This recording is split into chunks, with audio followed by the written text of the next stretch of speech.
Your playbook just hung for 3 minutes installing a package on a slow network. The root cause?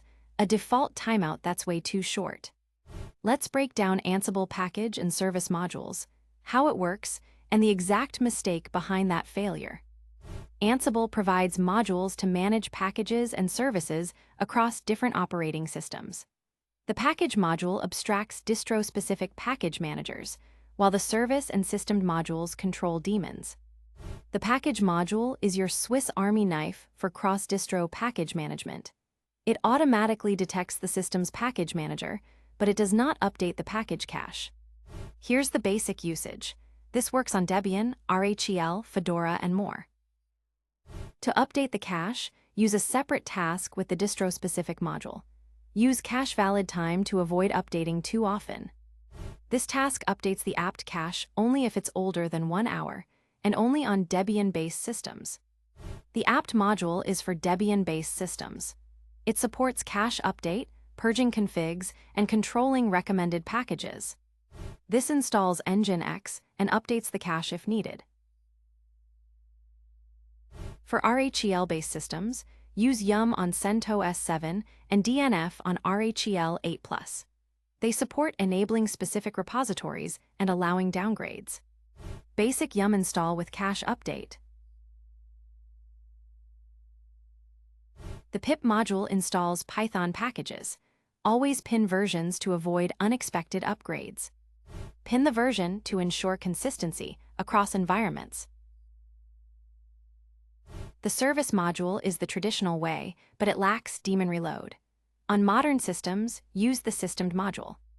This works, but does not trigger daemon reload. The System module provides complete control, including daemon reload. Always use it on system-based systems. This ensures the service starts, is enabled at boot, and reloads systemed if needed. This is the same issue we highlighted at the start. Here's exactly why that happened.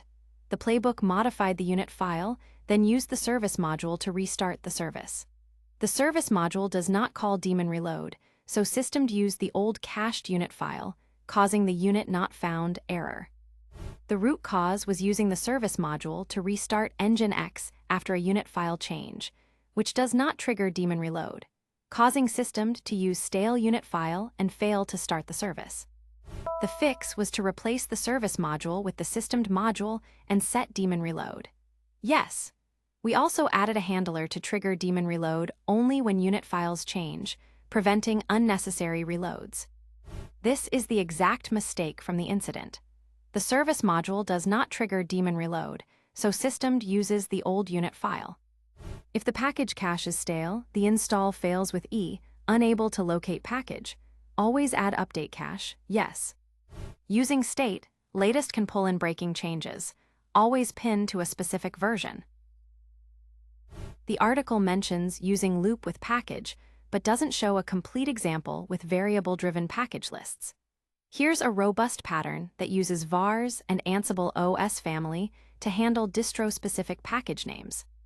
In Ansible 2.9 and earlier, the package module was not available as Ansible.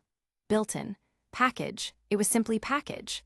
Starting with Ansible 2.1, the fully qualified collection name Ansible, built-in, package is recommended.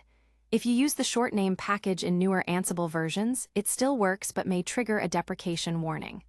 Always use Ansible, built-in, package for forward compatibility. The article mentions meta, flush handlers but doesn't show a concrete example. Here's a pattern where a service restart must happen before a subsequent task, e.g., health check. The article warns against state, latest for pip, but a common production pitfall is using state, latest with pip inside a virtual environment. This can unexpectedly upgrade packages across the entire environment, breaking dependencies. Always pin versions explicitly and consider using requirements file with hashes for integrity. To diagnose service issues, check the service status, verify the unit file is loaded, and inspect logs. Let's run through some common interview questions.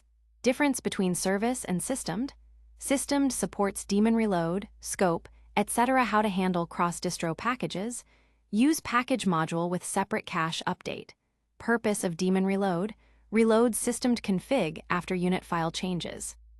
And a few frequently asked questions. Does package support update cache? No, use distro-specific modules. State, present v's latest. Present installs but doesn't upgrade, latest upgrades. When is daemon reload needed? Only after modifying unit files. Let's recap the key takeaways. Use package for cross-distro, handle cache separately. Prefer systemed over service on modern Linux. Always pin pip versions. Set both state and enabled. Ready to go deeper? Up next, Ansible command and shell modules, then Ansible dynamic inventory, then Ansible galaxy and collections, and Ansible tags for selective execution. Find them all at thecodeforge.io. Thanks for watching. The full article and code examples are covered in detail at thecodeforge.io.